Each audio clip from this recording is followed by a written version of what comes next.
This is हुमैना Basit from ocean of knowledge. तो आज हम कर रहे हैं एक्सरसाइज 2.5। इसका जो क्वेश्चन नंबर 1 है वो है इवेल्युएट। क्वेश्चन नंबर 1 के टोटल 6 पार्ट हैं। मैंने सेकंड, थर्ड, फिफ्थ और 6 हल करके लिख लिए हैं और फर्स्ट और फोर्थ हल नहीं किया ताकि आपके सामने हल करूं और आपको अच्छे तरीके से कॉन्सेप्ट आपका क्लियर हो जाए। अब जो पार्ट फर्स्ट है क्वेश्चन नंबर 1 का वो है आयोटा 7। इसको पढ़ते हैं आयोटा, इसको ऐसे लिखते हैं और इसको पढ़ते हैं आयोटा। आयोटा की पावर क्या है? 7 है। जैसे हमारे पास x होता था, x की पावर 6 होती थी तो हम लिख सकते थे x की पावर 4 और डॉट डॉट का मतलब मल्टीप्लाई x की पावर 2। क्योंकि ये मल्टीप्लाई हो रहे हैं, सेम वेरिएबल है तो इनकी पावर क्या होती है? ऐड होती है। तो देखिए यहाँ x की पावर 6 ही बना, यहाँ x की पावर 6 था और यहाँ x की पावर 6 ही है। तो इसका मतलब है x की पावर 6 हो तो इसको हम लिख सकते हैं x की पावर 4 मल्टीप्लाई बाई x की पावर 2। इसी तरह यहाँ i7 लिखा हुआ है, आयोटा 7 लिखा हुआ है तो हम इसको कहेंगे आयोटा 6 डॉट मल्टीप्लाई यानी कि आयोटा। यहाँ आयोटा की पावर 6 है और यहाँ आयोटा की पावर 1 है। सेम वेरिएबल है, सेम नंबर है तो मल्टीप्लाई हो रहे हैं तो इनकी पावर क्या हो जाएगी? ऐड हो जाएगी और 6 + 1 7 ही बनता है। तो इसका मतलब है आयोटा 7 की जगह पे हम आयोटा 6 मल्टीप्लाई बाई आयोटा लिख सकते हैं। ठीक है, अब यहाँ तक हो गया। उसके बाद देखें आयोटा 6 की जगह पे मैं लिख सकती हूँ आयोटा का स्क्वायर और साथ 3 और फिर डॉट आयोटा यानी कि मल्टीप्लाई। देखें आयोटा 6 की जगह पे मैंने 2 मल्टीप्लाई बाई 3 लिख लिया। ये लिख सकते हैं क्योंकि 2 को 3 से मल्टीप्लाई करो तो वो 6 ही बनता है। अब ये बात एक मनी मनी हकीकत है कि आयोटा का जो स्क्वायर होता है वो -1 के इक्वल होता है। अगर आपको ये बात पता है तो अच्छी बात है, अगर नहीं पता तो इसको अच्छे तरीके से याद कर लो कि आयोटा का स्क्वायर इज इक्वल टू -1 है। अगर आयोटा स्क्वायर लिखा हुआ हो तो हम बगैर सोचे समझे वहाँ -1 लगा देंगे। हमें पता है कि आयोटा स्क्वायर -1 के इक्वल होता है। तो यहाँ आयोटा स्क्वायर बना, आयोटा स्क्वायर की जगह पे मैं -1 लगा दूंगी इसकी मदद से और बाहर क्यूब वैसे ही आएगा और साथ आयोटा आएगा। अब यहाँ -1 की पावर क्यूब है यानी कि ब्रैकेट के अंदर जितनी भी चीज़ें खड़ी हैं उन सब की पावर 3 है। तो आपको पता है माइनस की पावर 3 का मतलब है कि -3 मरतबा मल्टीप्लाई हो रहा है और 1 भी 3 मरतबा मल्टीप्लाई हो रहा है क्योंकि जो क्यूब है वो माइनस का भी क्यूब है और 1 का भी क्यूब है। माइनस का क्यूब यानी कि -3 मरतबा लिखा हुआ है। Minus minus plus, plus minus is equal to minus. 1 multiply by 1 1, 1 multiply by 1 is equal to 1 यानी कि -1 आंसर रहेगा। -1 के क्यूब का जो आंसर रहेगा वो क्या आएगा? -1 क्योंकि माइनस का जो क्यूब है वो माइनस होता है और 1 का क्यूब 1 ही रहेगा। और ये डॉट मल्टीप्लाई आयोटा, आयोटा को जब -1 से मल्टीप्लाई करेंगे तो आंसर रहेगा माइनस आयोटा। और ये आंसर है क्वेश्चन नंबर 1 के फर्स्ट पार्ट का माइनस आयोटा। ठीक है, बात समझ आ गई? तो सारे जो बाकी 5 पार्ट हैं वो भी ऐसे ही हैं, मैंने लिख लिए हैं ताकि आपको बस मैं जल्दी जल्दी समझा सकूं। आयोटा 50 की जगह पे मैंने लिखा आयोटा स्क्वायर और बाहर लिख लिया 25। 25 2 * 50 ही बनता है। आयोटा स्क्वायर हमने क्यों किया? क्योंकि हमें पता है कि आयोटा स्क्वायर -1 के बराबर है। हमने हर जगह आयोटा स्क्वायर ही बनाना होता है। देखें यहाँ भी हमने आयोटा स्क्वायर ही बनाया था क्योंकि 7 2 के टेबल पे नहीं आता था तो इसलिए आयोटा 6 और आयोटा अकेला लिख लिया और 6 क्योंकि 2 के टेबल पे आता है इसलिए आयोटा 2 और बाहर 3 लिख लिया। आयोटा असल जो हमारा मकसद होता है वो आयोटा स्क्वायर बनाना होता है ताकि आयोटा स्क्वायर की जगह पे हम -1 पुट कर सकें और इसे इवेल्युएट कर सकें, हल कर सकें। अब यहाँ आयोटा क्योंकि 52 के टेबल पे आता है तो आयोटा स्क्वायर और बाहर 25 लगा दिया। 2 25 * 50 ही बनता है। आयोटा स्क्वायर की जगह पे हमने -1 पुट कर दिया और बाहर 25 है। और आपको पता है, अब ये बात आपको पता होनी चाहिए कि माइनस की पावर अगर इवन है यानी कि 2 है या माइनस की पावर 4 है, 6 है, 8 है, इवन नंबर्स हैं। इवन नंबर्स वो होते हैं जो 2 पे डिवाइड हो जाए। तमाम वो पावर नंबर जो 2 पे डिवाइड हो जाए इवन नंबर्स तो उनकी जो वैल्यू बनेगी वो बनेगी प्लस यानी कि माइनस का जो स्क्वायर होता है वो प्लस होता है। 4 का जो माइनस का जो पावर 4 होती है प्लस होता है यानी कि माइनस की अगर पावर इवन हो तो प्लस होता है। माइनस की पावर अगर ऑड हो यानी कि 1 हो तो ये माइनस बनते हैं। माइनस की पावर अगर 3 हो तो भी माइनस बनता है, यानी कि अब ये बात आप ज़हन में रख लें कि अगर माइनस की पावर इवन है तो वो प्लस बनेगा, अगर माइनस की पावर ऑड है तो वो माइनस ही बनेगा, क्योंकि यहाँ माइनस की पावर क्या है, ऑड है, यानी कि 25 जो है वो ऑड नंबर है, तो इसलिए साथ माइनस ही आएगा और 1 को जितनी दफ़ा मल्टीप्लाई करो तो वो 1 ही रहता है। तो ये हमारा आंसर है -1 पार्ट 2 का। बात समझ आ गई, क्योंकि जो पावर है वो क्या है, वो ऑड नंबर है, यानी अभी बताया है कि ऑड नंबर अगर पावर हो माइनस की तो वो माइनस ही बनता है, इसलिए माइनस ही आया, और 1 को 25 दफ़ा मल्टीप्लाई करो तो वो 1 ही बनता है, और ये हमारा आंसर आ गया। थर्ड को देखें, आयोटा 12 है, बहुत सिंपल है, तो 2 का टेबल आता है 12 पे, तो 2 6 आ गया, 2 आयोटा स्क्वायर की जगह पे -1 पुट कर दिया, और यहाँ पावर क्या है 6 है, जो कि इवन नंबर है, अगर इवन नंबर हो तो माइनस क्या हो जाता है, प्लस हो जाता है, यानी अभी आपको बताया है, क्योंकि माइनस और माइनस मल्टीप्लाई होके प्लस बनते हैं। इसी तरह 4 पावर हो, 6 पावर हो, 8 पावर हो, इवन पावर हो तो वो प्लस ही बनते हैं, और 1 मल्टीप्लाई बाय 6 मरतबा तो 1 ही बनता है। ये 1 आंसर है क्वेश्चन नंबर 1 के थर्ड पार्ट का।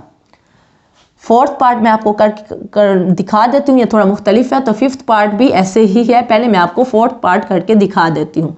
अब यहाँ माइनस अयोटा की पावर 8 है, तो माइनस अयोटा की जगह पे हम लिख सकते हैं -1 मल्टीप्लाई बाय अयोटा, क्योंकि -1 जब मल्टीप्लाई होगा अयोटा से तो वो माइनस अयोटा ही बनेगा, तो माइनस अयोटा की जगह पे मैंने ये लिख लिया।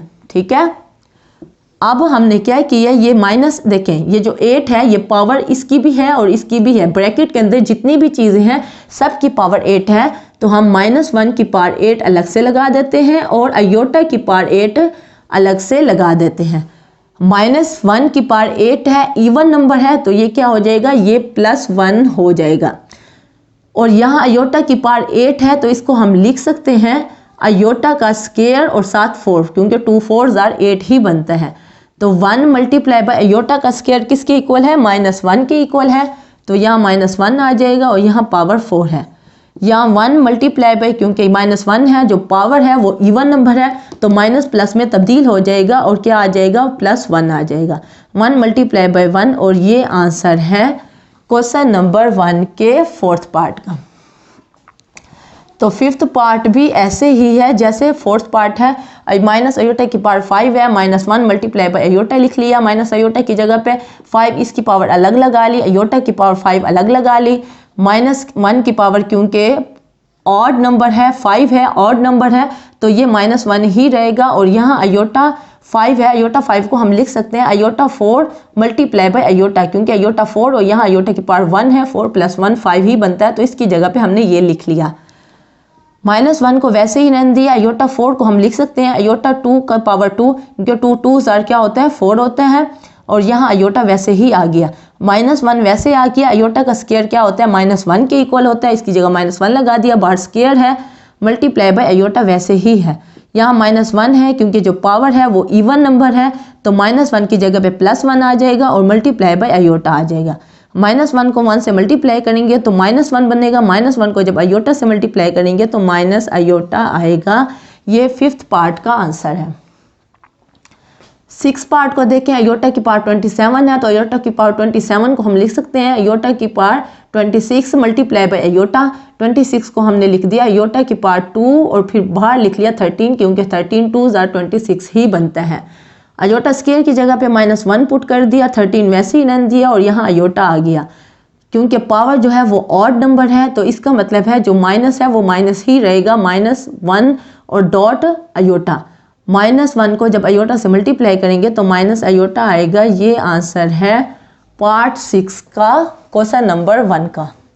ठीक है, तो क्वेश्चन नंबर 1 हमारा हो चुका है। अब हम चलते हैं क्वेश्चन नंबर 2 की तरफ।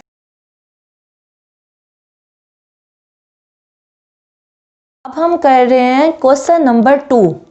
क्वेश्चन नंबर 2 में हमने राइट कंजुगेट, हमने कंजुगेट राइट करना है। इसके टोटल 6 पार्ट हैं, तो मैं आपको करके दिखा देती हूँ।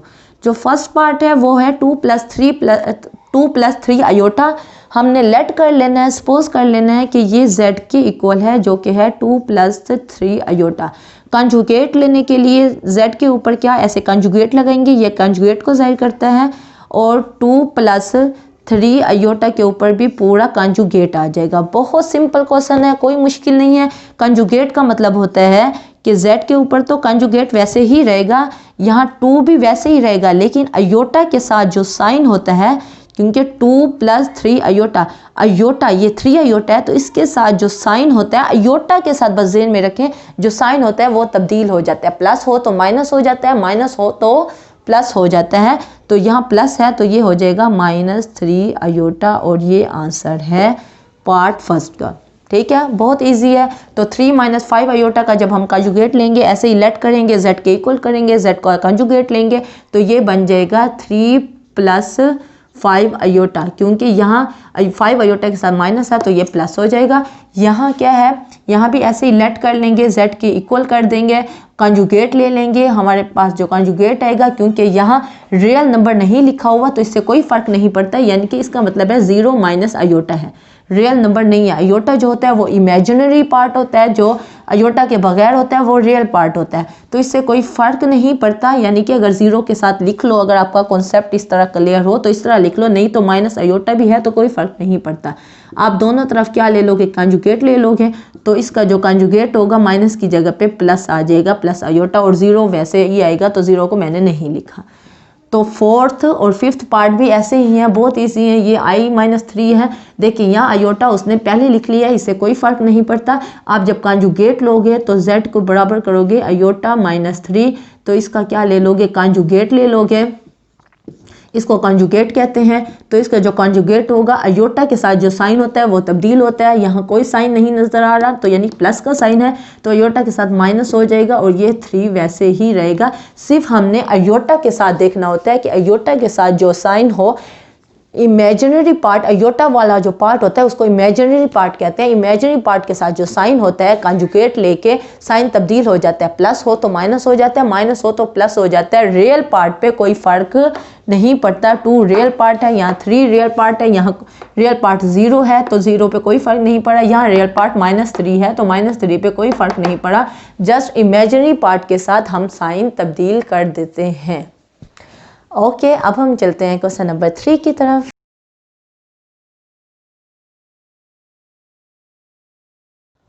ओके, अब हम कर रहे हैं क्वेश्चन नंबर 3। जो मैंने अभी क्वेश्चन नंबर 2 में बताया है वही क्वेश्चन आ गया, रियल एंड इमेजिनरी पार्ट। इसके भी टोटल 6 पार्ट हैं, तो जस्ट आपने रियल पार्ट बताना है और इमेजिनरी पार्ट बताना है। मैं अभी क्वेश्चन नंबर 2 में भी आपको बता चुकी हूँ, जो रियल पार्ट होता है वो अयोटा के बगैर वाला होता है, जो इमेजिनरी पार्ट होता है वो अयोटा के साथ वाला होता है। तो यहाँ हमारे पास लिखा हुआ है, सबसे पहले हम लेट कर लेते हैं, इसको z के इक्वल कर लेते हैं 1 प्लस अयोटा। तो जो रियल पार्ट है इसका वो क्या होगा, रियल ऑफ z क्या होगा, यानी कि इस z का जो रियल पार्ट होगा वो क्या है, 1 है। तो इमेजिनरी पार्ट ऑफ z क्या हुआ, क्योंकि यहाँ अयोटा के साथ जो कोफिशिएंट होता है वो इमेजिनरी पार्ट होता है, जब कोई कोफिशिएंट नहीं लिखा हुआ होता तो वो 1 होता है। तो रियल पार्ट इसका 1 है और इमेजिनरी पार्ट भी इसका 1 है। तो सेकंड भी ऐसे है, थर्ड में आपको करवा रही हूँ। वैसे तो सारे क्वेश्चन ऐसे ही हैं, बहुत ईजी क्वेश्चन है, लेकिन फिर भी मैं आपको थर्ड और 6 पार्ट करवा रही हूँ। -3 अयोटा प्लस 2, इसको सबसे पहले लेट कर लेंगे कि ये z के इक्वल है, तो इसका जो रियल पार्ट होगा z का वो क्या होगा, वो 2 हो जाएगा, और जो इमेजिनरी पार्ट होगा z का वो क्या होगा, अयोटा के साथ जो कोफिशिएंट है वो -3 है, तो यहाँ -3 होगा इमेजिनरी पार्ट। यहाँ हम z के इक्वल कर देंगे 2 + 0 अयोटा। रियल पार्ट जो है वो z का है हमारे पास 2, और जो इमेजिनरी पार्ट है z का वो हमारे पास है, क्योंकि यहाँ 0 z लिखा हुआ है, 0 अयोटा लिखा हुआ है, तो इमेजिनरी पार्ट हमारा 0 है। और ये क्वेश्चन नंबर 3 हो चुका है। क्वेश्चन नंबर 3 भी बहुत ईजी है, इसके टोटल 6 पार्ट हैं, 3 पार्ट मैंने आपको करवा दिए हैं, 3 पार्ट आप खुद कर लें। ओके, अब हम चलते हैं क्वेश्चन नंबर 4 की तरफ।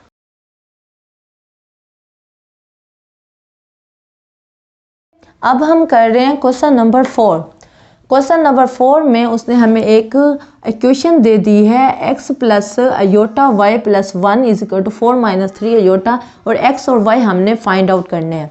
तो इसको हम सबसे पहले लिख लेते हैं x plus iota y plus 1 is equal to 4 minus 3 iota. 1 को उधर लेके जाएंगे, x प्लस आयोटा वाई को इधर ही रहने देंगे क्योंकि हमने x और y की वैल्यू निकालनी है। तो कंपैरिजन करके x और y की वैल्यू निकालेंगे। Is equal to 4 minus 3 iota, वैसे का वैसे ये प्लस 1 है, ये जब बराबर के इस तरफ गया तो ये क्या हो गया, -1 हो गया।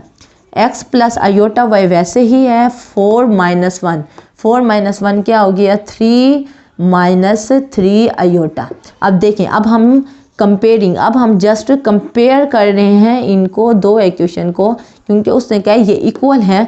तो ये x हो गया, ये जो है x हो गया, x की वैल्यू क्या हो गई 3 हो गई। आयोटा के साथ जो वैल्यू है वो क्या y है, जो कि -3 है। y की वैल्यू हो गई -3 और ये हमारा आंसर है। हमने यही निकालना था, x और y की वैल्यू निकालनी थी, क्योंकि देखिए यहाँ प्लस है यहाँ माइनस है, तो इसका मतलब हुआ अगर हम कंपेयर करें तो प्लस और ये -3 आयोटा बना। तो इसका मतलब है आयोटा के साथ जो y है वो -3 है, तो यहाँ y की वैल्यू -3 आ गई। ठीक है, तो क्वेश्चन नंबर 4 भी हो चुका है। आज मैं ये नहीं कहूँगी कि कोई क्वेश्चन समझ ना आए तो आप नीचे कमेंट में कहना, क्योंकि ये एक्सरसाइज मैंने तकरीबन पूरी करवा दी है। बहुत आसान एक्सरसाइज है, इसका मुझे नहीं लगता कि कोई क्वेश्चन हो आप पूछो कि ये क्वेश्चन कैसे हुआ या ये बात समझ नहीं आई, क्योंकि ये बहुत इजी एक्सरसाइज है। तो उम्मीद है, बल्कि यकीन है, आज का लेक्चर आपको समझ आया होगा। इंशाल्लाह कल मिलते हैं नए लेक्चर के साथ। अल्लाह हाफिज़।